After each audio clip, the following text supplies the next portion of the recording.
Muy buenas tardes, bienvenidos de nuevo a Negocios Televisión, bienvenidos a este espacio informativo mirando las últimas horas pendientes de los ejercicios militares de Irán en el estrecho de Hormuz. Enseguida les contamos la respuesta de Estados Unidos desplegando una serie de aviones, una serie de F-35 que ya se dirigen hacia Oriente Medio en un momento de tensión en Europa, abogando por armas nucleares, pero respondiendo también a Estados Unidos. Pendientes de Sánchez, mofándose de Trump y también de los principales líderes europeos que vuelven a hablar de armas nucleares. Enseguida vamos a mirar a esto, pero antes les contamos últimas horas, les contamos que los cuerpos de la Guardia Revolucionaria Islámica de Irán han iniciado ejercicios militares en el estrecho de Hormuz. Es lo que informa este lunes la agencia Tasnim. Los ensayos denominados Control Inteligente del estrecho de Hormuz se centran en las fuerzas navales de los DGRI y se realizan bajo la supervisión, control y monitoreo del campo del comandante del organismo Mohammad Pakpur. Según se precisa, los ejercicios tienen como objetivo poner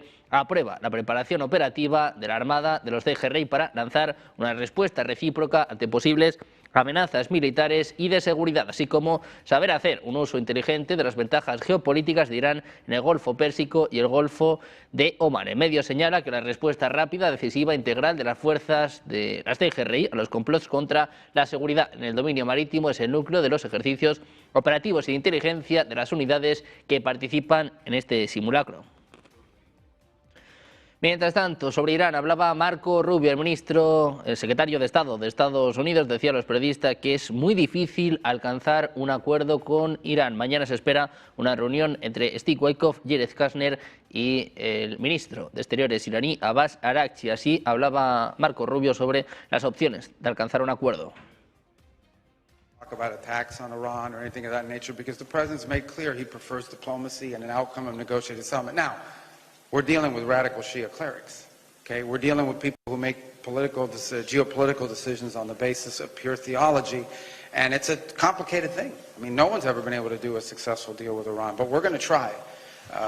Steve Witkoff and Jared Kushner will be traveling, I think they're traveling right now, to have important meetings, and we'll see how that turns out. And we'll always comply with the applicable laws of the United States in terms of involving Congress in any decisions. But right now, we're not talking about any of that. We are postured in the region for one simple reason, and that is that we understand that there could be threats to our forces in the region. We've seen them be threatened. Además, les contamos que el portavoz iraní Mohammad Marandi amenaza con una guerra total contra Estados Unidos. Promete represalias a gran escala, incluso ante un ataque simbólico, y advierte sobre el cierre del estrecho de Hormuz, el hundimiento de buques comerciales, la destrucción de infraestructuras de petróleo y de gas, así como el ataque a billones de dólares en activos no militares de Estados Unidos. Habla además de que las monarquías del Golfo podrían enfrentar un colapso en cuestión de horas. Habla de un caos en Asia Occidental y en el Cáucaso, y además dice que podrían desencadenar una crisis económica mundial. Mohammad Marandi dice que si eso es algo que Estados Unidos ha planteado a los iraníes, ahora ellos van a llevar a cabo un ataque simbólico y Irán podría responder, pero dice que Irán ha rechazado esta opción. Los iraníes han respondido a Estados Unidos que incluso un ataque simbólico será respondido con toda la fuerza, y la razón es doble. Una es que incluso un ataque simbólico es un acto de guerra, pero lo más importante, decía, es el hecho de que los iraníes reconocen que si se permite a Estados Unidos llevar a cabo un ataque ilimitado, eso solo abrirá la puerta a futuros ataques.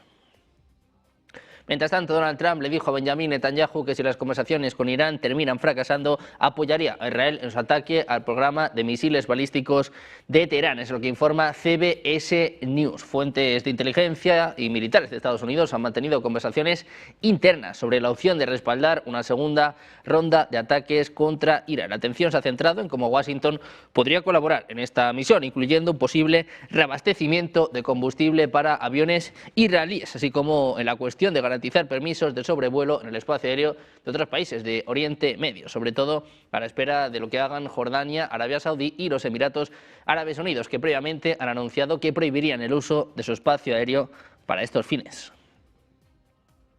También les contamos que la United States Air Force ha trasladado hoy un grupo de aeronaves desde la base de RAF Lakenheath en Reino Unido. La operación ha incluido 5 aviones cisterna de reabastecimiento y 7 cazas F-35 que esta mañana sobrevolaban Francia, mientras más F-35 se preparan para despegar, lo que podría elevar el total a unas 18 aeronaves. Los aviones cisterna proporcionan apoyo en vuelo a los cazas, permitiéndoles mayor autonomía y alcance durante su trayecto. Por el momento, autoridades militares no han detallado los objetivos específicos específicos de este despliegue, aunque movimientos similares suelen asociarse con ejercicios de la OTAN, rotaciones operativas o demostraciones de presencia en la región europea. Este despliegue refleja la capacidad de respuesta rápida de la Fuerza Aérea de Estados Unidos y su compromiso con la seguridad en Europa. Se habla de varios F-35, también varios aviones cisterna, aviones de reabastecimiento que se están dirigiendo en estos momentos hacia Oriente Medio. Y a todo esto, el primer ministro israelí Benjamin Netanyahu afirmaba que una de las condiciones que Israel pone para un acuerdo entre Estados Unidos e Irán es que limite a 300 kilómetros el alcance de sus misiles balísticos. Habla de esta forma sobre el programa de misiles, pero también sobre los aliados en la región. Hide from you that I express my skepticism of any deal with Iran because, frankly, Iran is reliable on one thing. They lie and they cheat. But I said that if a deal is to be reached, it should have several components that we believe are important not only for the security of Israel, but for the security of the world. The United States, the region, the world. The first is that there shall be no enrichment capability, not stopping the enrichment process, but dismantle the equipment and the infrastructure that allows you to enrich in the first place. Un Donald Trump que también adelantaba que los países miembros de la Junta de Paz que ha creado para resolver los conflictos mundiales van a destinar más de 5.000 millones a iniciativas humanitarias y de reconstrucción en Gaza. Según Trump, el anuncio formal se va a realizar durante la primera reunión de esta organización, fundada y presidida por el propio Trump, que va a tener lugar este mismo jueves en el Instituto de Paz de Washington. También insistía en que los participantes en su iniciativa han comprometido a miles de personas con la Fuerza Internacional de Estabilización y la policía local para mantener la seguridad y la paz de los gazatíes. Muy atentos a lo que ocurre en Oriente Medio, mientras en Estados Unidos los departamentos de Energía y Defensa han transportado este domingo un pequeño reactor nuclear desde California hasta Utah a bordo de un avión C-17, en una prueba orientada a acelerar el despliegue de energía nuclear con fines militares y civiles. Es lo que informa la agencia Reuters. El reactor Guard, desarrollado por la empresa Valar Atomics, del tamaño de una minivan y capaz de generar hasta 5 megavatios de energía, fue trasladado sin combustible hasta la base Hill Air Force. Altos funcionarios han participado en este vuelo y lo han calificado como un hito para la logística militar y la energía nuclear. La administración Trump impulsa estos reactores ante la creciente demanda energética vinculada a la seguridad nacional y al desarrollo de inteligencia artificial. El Departamento de Energía ya otorgó subsidios para su desarrollo y prevé que 3 microreactores entren en operación antes del 4 de julio. Si bien sus defensores lo presentan como una alternativa a los generadores diésel en zonas remotas, los críticos, como la Unión de Científicos Preocupados, están cuestionando su viabilidad económica frente a grandes reactores o fuentes renovables. Valar Atomics planea comenzar a vender energía a modo de prueba en 2027. Y en Estados Unidos también les contamos que una oficial de la Fuerza Aérea advertía que usuarios anónimos en las redes sociales están publicando información sobre vuelos militares que en otros contextos sería considerada clasificada. Según explicaba la mayor Claire Randolph, jefa de armas y tácticas de la institución, el rastreo abierto de aeronaves por parte de cuentas de Internet representa un desafío para la seguridad operacional. Dicen, hay cuentas de Twitter, actualmente X, de gente anónima que se dedica a estudiar dónde van nuestros aviones y a publicar y recopilar esa información. Dice que si los analistas de Estados Unidos hicieran algo parecido, lo considerarían secreto o incluso alto secreto, pero que esto se permite en Internet. Anunciaba Randolph, subrayaba que esta situación complica el ocultamiento de operaciones de gran escala. Por lo tanto, dice, la seguridad operativa, especialmente cuando se trata de movimientos transnacionales con cientos de aviones, es muy difícil de ocultar. Mientras tanto, les contamos que un científico en Noruega se ha provocado daño cerebral después de probar un arma experimental diseñada para refutar la existencia del síndrome de La Habana. Mientras trabajaba en un proyecto de investigación de alto secreto en 2024, el científico gubernamental no identificado construyó un dispositivo capaz de emitir poderosos pulsos de radiación de microondas. El investigador escéptico probó este dispositivo en sí mismo para demostrar que sus efectos serían inofensivos. Sin embargo, según el Washington Post, el investigador pronto desarrolló síntomas de la misteriosa enfermedad que ha afectado a diplomáticos de todo el mundo. Según se informa, el gobierno noruego informó a la CIA sobre los experimentos secretos y sus desastrosos resultados. Esto provocó 2 visitas a Noruega de funcionarios del Pentágono y de la Casa Blanca para inspeccionar este dispositivo, que se cree fue construido con materiales robados de un gobierno extranjero. Este último desarrollo es una prueba más de la teoría de que los llamados dispositivos de energía pulsada pueden afectar al cuerpo humano y pueden haber sido utilizados contra funcionarios de Estados Unidos. Mientras tanto, el gobierno sueco ha comenzado a evaluar nuevamente la opción de adoptar el euro como moneda oficial en un contexto marcado por crecientes tensiones geopolíticas en Europa y con el objetivo de reforzar la integración política y económica con sus socios de la Unión Europea. Entre los argumentos a favor de un eventual cambio de divisa figura la opción de que Suecia obtenga mayor influencia en la toma de decisiones sobre la política monetaria a nivel europeo. La entrada en la eurozona permitiría al país participar directamente en las deliberaciones del Banco Central Europeo, además de, según sus defensores, poder facilitar el comercio intracomunitario y atraer mayores flujos de inversión extranjera directa. No obstante, la iniciativa enfrenta importantes obstáculos en el ámbito interno. La opinión pública sueca se ha mostrado tradicionalmente reticente a abandonar a la corona, una postura que se remonta al referéndum en el año 2003, en el que los votantes rechazaron la adopción del euro. A ello se suma la falta de consenso político, y es que en la actualidad solo el Partido Liberal ha expresado un respaldo firme a la integración monetaria. Los analistas señalan que aunque el deterioro del entorno de seguridad europeo ha reavivado el debate sobre la pertenencia a la eurozona, cualquier avance en este sentido requiere un amplio acuerdo parlamentario y posiblemente la convocatoria de un nuevo referéndum nacional.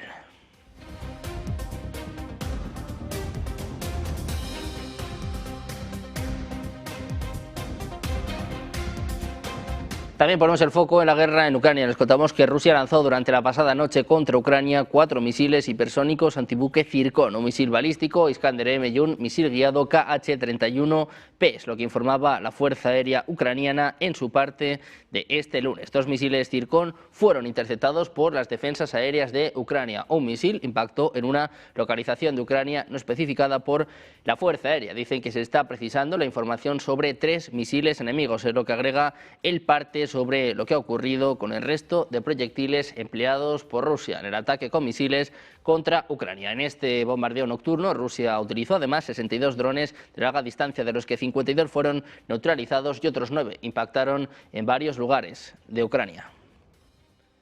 También les contamos que autoridades de Rusia han rechazado este lunes categóricamente las acusaciones de varios países europeos, entre ellos Alemania, Francia y Reino Unido, de que asesinaron al líder opositor Alexei Navalny con un agente nervioso. En una conferencia de prensa desde Moscú, el portavoz del Kremlin, Dmitry Peskov, ha señalado el rechazo de Rusia ante estas graves acusaciones. Decían, es muy negativo, naturalmente no aceptamos tales acusaciones, no las compartimos, las consideramos parciales e infundadas y de hecho, dice, las rechazamos rotundamente, es lo que apuntaba el propio Peskov. Los gobiernos de Alemania, Francia, Reino Unido, Suecia y Países Bajos señalaban este sábado al gobierno ruso por el asesinato de Navalny, del que este lunes se cumplen 2 años. Mientras tanto, les contamos además que fuerzas militares de Estados Unidos han detenido y abordado un tanquero vinculado a Venezuela durante la noche en el Océano Índico, según informaba el Pentágono en X. La embarcación Verónica 3, que navega bajo la bandera de Panamá, es el más reciente petrolero que Estados Unidos dice haber atacado por haber desafiado la cuarentena de Donald Trump, destinada a presionar a Venezuela. Es lo que apuntaba el Comando Sur de Estados Unidos en un comunicado. Desde la captura en enero de Nicolás Maduro, Trump ha afirmado que Estados Unidos controlará el petróleo venezolano. En enero firmaba un decreto que autorizaba el uso de la fuerza contra narcoterroristas. También ordenaba el bloqueo de los petroleros que entran y salen del país. Pendientes de las declaraciones hoy por parte de Marco Rubio con países europeos que ya están hablando, ya están abogando por las armas nucleares. Vamos a hacer, una pausa, 2 minutos y enseguida la información, las últimas horas, Negocios Televisión.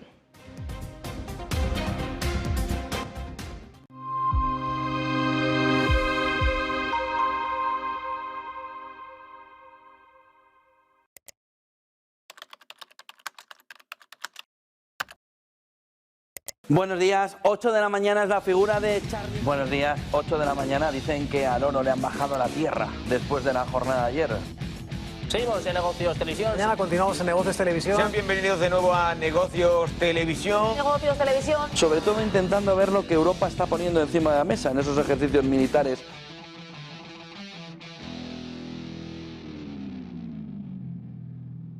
Un nuevo recargo en la nómina.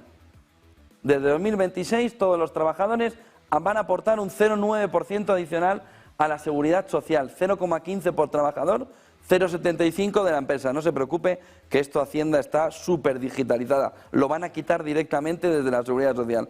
Esto en España estamos hablando, ¿eh? No se preocupe que ahí la digitalización no es como cuando usted pide, oye, ¿y este recibo? Oye, ¿y esto? Ahí no, ahí, en la recaudación, esto es rapidísimo.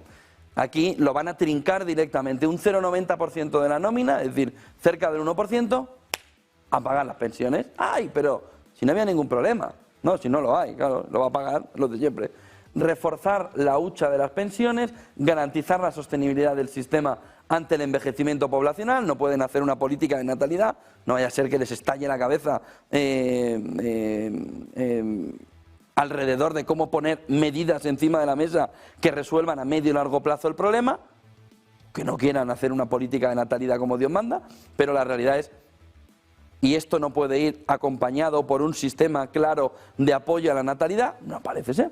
Miren la siguiente imagen, alrededor de la fotografía, un sueldo alto, más de 63.000 euros al año, deducción de 95 euros, sueldo medio, 28.000 dólares al año, deducción de 42, en fondo es muy poquito.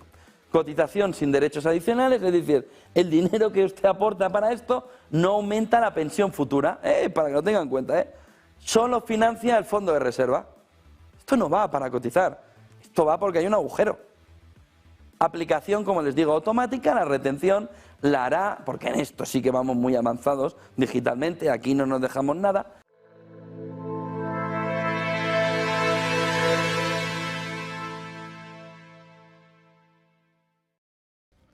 Seguimos en Negocios Televisión, seguimos mirando a las últimas horas con el foco puesto en Oriente Medio, pero mirando también al secretario de Estado de Estados Unidos. Marco Rubio afirmaba este lunes en Budapest que Washington busca que Moscú y Kiev ponga fin a la guerra de Ucrania, pero no pretende imponer un acuerdo a nadie, tampoco forzar a aceptar un pacto que alguna de las partes no quiera. Esto es lo que apunta Marco Rubio sobre la guerra en Ucrania. Dice que debe terminar lo antes posible.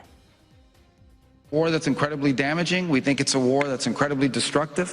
We think it's a war that never should have happened and should end as soon as possible. That's how the president feels, and the president's invested a tremendous amount of time and political capital in trying to... Por su parte, el presidente ucraniano Volodymyr Zelensky ha ordenado este lunes a sus Fuerzas Armadas y a la empresa eléctrica nacional Ukrenergo que preparen de urgencia durante el día medidas adicionales de protección a infraestructuras, después de que sus servicios de inteligencia le informaran de que Rusia prepara un nuevo ataque masivo contra Ucrania. Decía Zelensky, he ordenado al comandante en jefe de la Fuerza Aérea, al ministro de Defensa de Ucrania y también al presidente de Ukrenergo que preparen medidas de protección adicionales durante el día. Es lo que apuntaba en un mensaje en sus redes sociales tras reunirse con autoridades regionales para evaluar la situación tras los ataques, los bombardeos rusos de la pasada noche. Millones de ucranianos han estado durante días sin luz, agua, corriente y calefacción a consecuencia de esta campaña de ataques rusos lanzada durante el periodo invernal más duro que ha experimentado Ucrania en los últimos lustros. Mientras tanto, el primer ministro británico Keir Starmer ha anunciado su intención de enviar al Atlántico Norte y al Atlántico un contingente marítimo liderado por el portaaviones Príncipe de Gales para garantizar la seguridad de Groenlandia en forma de respuesta a las exigencias del presidente estadounidense Donald Trump. Durante su comparecencia en la Conferencia de Seguridad de Múnich este sábado, el primer ministro insistía en la importancia de estrechar lazos con la Unión Europea, tanto en materia de defensa como en economía. Se refería a la Unión Europea como un gigante dormido. Decía Starmer, ya no somos el país de esos años porque sabemos que en un mundo muy peligroso no hay forma de asumir el control si nos refugiamos en nosotros mismos. Es más, dice, lo entregaríamos y no voy a permitir que eso suceda. No hay seguridad británica sin Europa como no hay seguridad europea sin nosotros. El ministro de Asuntos Exteriores alemán, Johann Wadephul, ha criticado este lunes el gasto de defensa francés. Pide a París que haga mucho más para convertir los pedidos de soberanía en materia de seguridad europea en capacidades concretas. Sus comentarios marcan la última grieta en las relaciones entre los dos gigantes europeos. El presidente francés Emmanuel Macron se refiere repetida y correctamente, dice, a nuestra búsqueda de la soberanía europea. Es lo que apuntaba el propio Wadephul. Dice, quien habla de ello debe actuar en consecuencia en su propio país. Los miembros europeos de la OTAN están bajo presión de Estados Unidos para que aumenten su gasto de defensa, aunque en junio pasado se comprometieron a aumentar sus gastos relacionados con la defensa y la seguridad al 5% del PIB para 2035. Wadepool decía que hasta ahora en Europa no se ha producido avances. Dice que los esfuerzos en Francia también han sido insuficientes hasta ahora, es lo que apuntaba el propio Wadepool. Anuncia además que Francia también necesita hacer lo que están haciendo con las difíciles negociaciones. El año pasado Alemania eximía la mayor parte del gasto de defensa de los límites de deuda consagrados en la Constitución. Los presupuestos actuales prevén que Berlín gaste más de 500.000 millones de euros entre 2025 y 2029. También les contamos que un rompehielos alemán encargado de garantizar la circulación de petroleros hacia una terminal de gas natural licuado en el mar Báltico quedó fuera de servicio tras sufrir una avería, es lo que están informando los medios locales. La embarcación habría sido desplegada para asistir a un buque cisterna afectado por el hielo. Una gruesa capa de hielo impidió durante varios días el acceso de los navíos al puerto de Wakrun, situada en la isla de Rügen, en el norte de Alemania. Decían además que ante esta situación el rompehielos Neuwerk fue trasladado desde el Mar del Norte al Báltico para despejar la vía de navegación. Sin embargo, el pasado viernes el buque multipropósito tuvo que regresar a Mukran y posteriormente fue enviado a Rostock para una revisión técnica. Según los reportes, debía interrumpir sus operaciones debido a una pérdida de potencia que le impedía romper el hielo con normalidad. Todavía no se ha informado cuánto tiempo permanecerá fuera de servicio. Entre tanto, el petrolero Minerva Amorgos permanece fondeado desde hace más de una semana a la espera de atracar. Su llegada al puerto en la costa de Rügen se ha retrasado aún más debido a los desperfectos del Neuwerk, que debió ser reemplazado por un remolcador para continuar las tareas de ruptura con el hielo.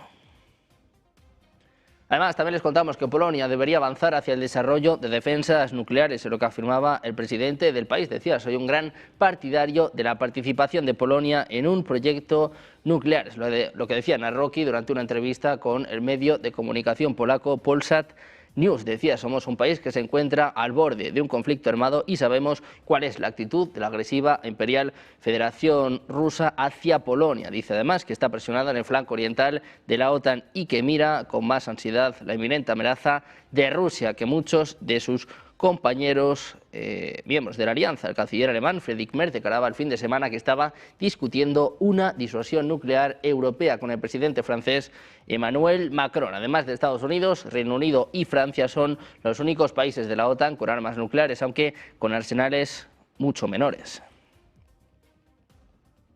Además, también les contamos que una reunión informal de ministros de Exteriores de la Unión Europea que la jefa de la diplomacia del bloque, Kaja Kallas, había planeado celebrar al margen de la conferencia de seguridad de Múnich ha sido cancelada, es lo que informa el medio político. En este sentido, el encuentro se llevó a cabo debido a que la gran mayoría de los cancilleres ya se habían marchado de la conferencia que se celebró entre los días 13 y 15 de febrero, es lo que indicaban tres funcionarios al tanto del asunto. El año pasado, Kallas organizó una reunión similar, lo que generó varias tensiones con los ministros que no estaban en la ciudad alemana. Indicaban en aquel entonces los diplomáticos que esta vez no hay controversia, sino solo problemas organizativos, en lo que asegura una de las fuentes.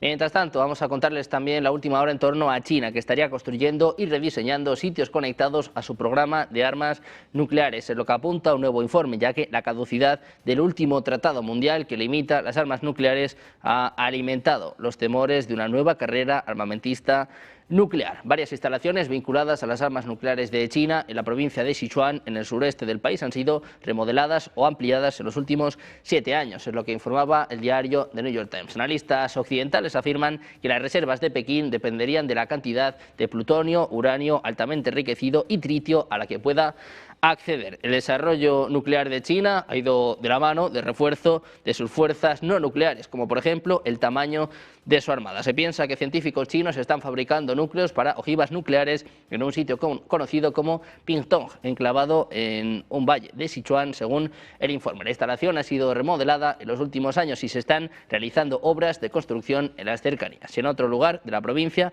también han detectado construcciones cerca de una instalación que posiblemente manejará material altamente peligroso, es lo que informa el diario. Hablamos ahora de España. Les contamos que el gobierno de Sánchez envió tan solo una semana después de ser espiado con software Pegasus un avión con emisarios a Israel. La misión estaba clara: conseguir que la empresa propietaria de este programa espía facilitase al Ejecutivo el material, o al menos la descripción del contenido que Marruecos había extraído de su teléfono móvil tras un pinchazo. El equipo enviado por Moncloa viajó a Tel Aviv en el mismo avión privado que se habían desplazado a Málaga para realizar un trabajo de contención de daños junto a técnicos israelíes a las pocas horas de constatar el espionaje. Dicen además que el ajetreo de la inteligencia española israelí aquellos días post-pinchazo culminó con un viaje de urgencia a Tel Aviv de representantes españoles, emisarios enviados por Moncloa con una misión concreta: conocer qué se le había robado exactamente a Pedro Sánchez de su teléfono, qué material concreto formaba parte de ese paquete de 2,6 gigas que había salido del móvil del líder socialista, en el que podrían hallarse vídeos, fotografías, audios, conversaciones de chat o documentos reservados. La respuesta que recibió el gobierno de los israelíes no fue del agrado de Moncloa. El gobierno continuó sin saber a ciencia cierta qué era lo que Pegasus se había llevado del móvil de Sánchez. Varias fuentes apuntan a que aquella situación ha sido uno de los motivos por los que Sánchez ha llegado prácticamente a romper las relaciones diplomáticas con Israel.